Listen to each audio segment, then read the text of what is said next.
The only subject I have ever taught is surfing. I have been immersed in surf culture since I was young and have really grown in the surf environment of Santa Cruz. Surfing has been around since the 12th century but gained popularity in the 70s, and actually Santa Cruz is the first place that Polynesia brought surfing to the mainland of America, and it just recently started to be incorporated as a therapy. Surfing and being in the ocean is like no other. You are surrounded by this big body of water that is constantly adapting and changing, and you have to change to it.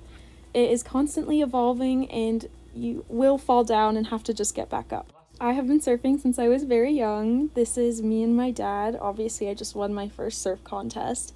My dad is a big wave surfer of Maverick and has passed the love and passion for this sport down to me.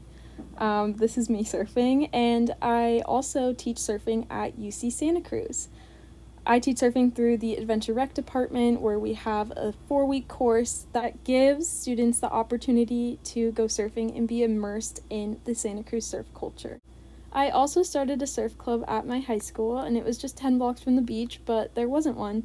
So I started one and took over 50 kids surfing for the first time with the help of this company called City Surf Project that coordinates with underprivileged schools and gives them an incredible experience of the ocean. I love surfing so much and may call myself an expert, so when I read this segment of how people learn, I was really excited that I could connect this course with surfing. The strong association between physical exercise and positive outcomes in physical health and disease prevention is well established, but exercise can also be beneficial for learning and cognition. Because exercise varies considerably in form, duration, and frequency, research focuses separately on an acute and enduring effects on cognition, emotion, and behavior. Acute effects of exercise on learning are evident in tests given immediately following the physical exercise, while enduring effects are cognitive changes that are evident over a period of numerous exercise sessions. These studies help to clarify when and how exercise is most beneficial to people's mental development and emotional well-being at different ages. There are many neurochemical changes that follow intense exercise and may cause the brain to be primed for better skill attainment and greater learning immediately following a workout. Exercise that is more challenging, like surfing, involving attention and learning of new motor skills and patterns, more coordinated activity, and social interaction may lead to stronger immediate cognitive benefits among adolescents. There is also evidence of a relationship between exercise and cognitive performance in older adults. The positive effects of physical activity on cognitive ability are seen in both cognitively normal adults and those in the beginning signs of cognitive impairment. I have had experience teaching college kids at UCSC and high schoolers. I also have volunteered with Wounded Warriors. First step for healing is to move. Even in the water on a surfboard, you're moving and you feel that warrior spirit again, and you see that smile come out, and you can see that person inside of them, just how much they appreciate being here. I was just so excited to see all the warriors out there, getting out there in the water and just enjoying it. It's like I felt like I was one with the water while I was out there. The experience being on the water is exhilarating. I think that's probably the best part, is being out here with the other veterans, to share similar stories, to see us overcome challenges with our disabilities and stuff. It's really amazing and very inspiring. They do a session at Cowles Beach in Santa Cruz. I also have volunteered with cystic fibrosis foundation, and studies have shown that inhaling salt water rehydrates the lining of the lungs and loosens the thick mucus from CF. However, I haven't really learned about what surfing does for learning and cognition. So I researched some programs like the WAVE Project that specializes with kids with behavioral or learning disabilities. 10 years ago, a group of surfers met at Watergate Bay in Cornwall to run a new type of surfing lesson. It was the start of surfing as therapy, or surf therapy as it has become known. The WAVE Project charity was formed to develop surf therapy in the UK. It works with children and young people who are experiencing anxiety. After humble beginnings, the WAVE Project grew across the UK. Spreading out from Devon and Cornwall, it went on to run projects across England, Wales, Scotland and Northern Ireland.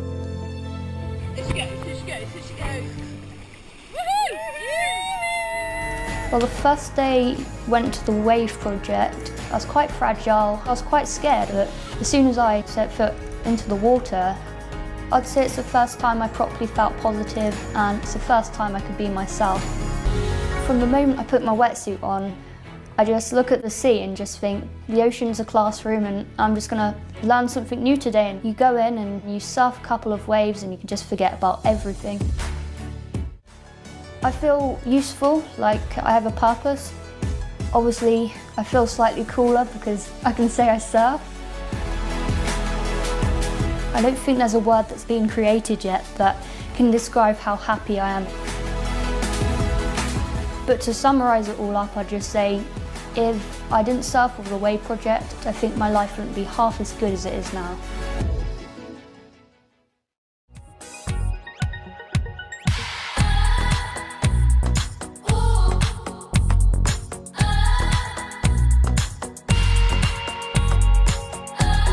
The people who've been involved and come and helped and volunteered have done it out of the purest of motives, which are only to help a child have a better time. And I think because of that relationship that is then formed between the child and the volunteer, the mentor, is what's made it successful. My message to everyone who supported the Wave project over the last 10 years is to say thank you, and just I want you guys to know that you have made someone's life better through what you've done, through the time you've given, and just that care and love and support you've shown to kids you don't know, make their lives better, and that's something to be proud of. Wave Project is an incredible company that has served many children, and another is Inner City, which developed during COVID. And anyone who knows a surfer or is a surfer knows what it does for you. Surfing heals, the ocean heals. Just being here, how can you not have a sense of peace?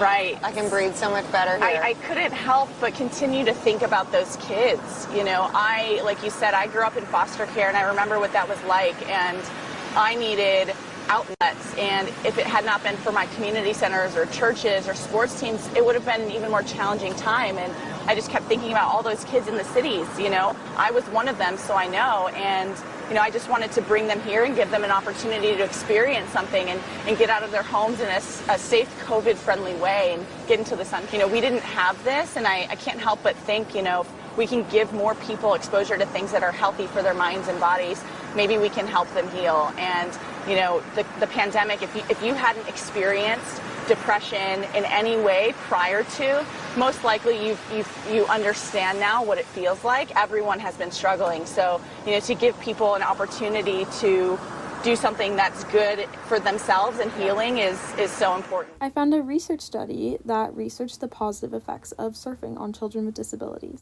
Surf research really started skyrocketing during COVID, and this study aimed to research the effects of surfing on the quality of life of children with autism spectrum disorder, Down syndrome, or ADHD. The results were extremely positive in that children had a boost of confidence and they were less stressed and slept better. They were more focused and their quality of life substantially increased after the study. Parents consistently reported that they saw their child happier and more relaxed with improved self-confidence, self-esteem, and social-emotional functioning.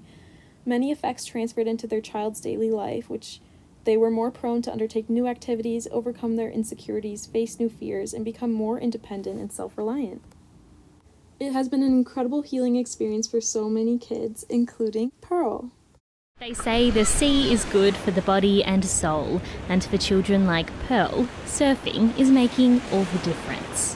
When I catch a wave, I feel proud. I like myself catching waves. She's been learning to surf with occupational therapist Gabby Johnson.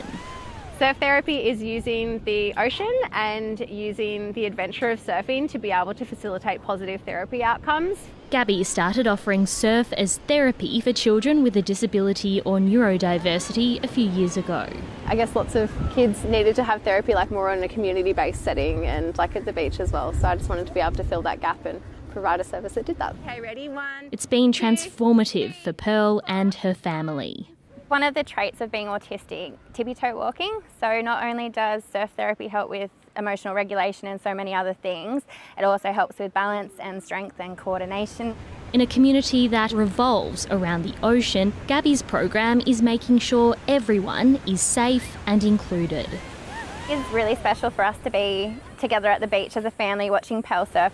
And while it may be fun, Gabby's students are also kicking some big therapeutic goals. One of the boys that I work with, he drew the letter C for his name in the sand, and that was the first time ever, like in any kind of setting, that he had even written the letter C for his name, and his mum was just so excited.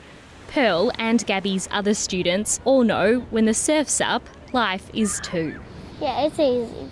I hope that the children learn that sometimes wipeouts happen and we just got to get back up on our board again, and we just got to keep on going. We have to try again. With Gabby's help, there's nothing stopping these kids from catching their next big break. Through my research, I also found some more local companies that I had not seen until now. Surf Circle is a Bay Area organization for adolescents facilitated by psychologists.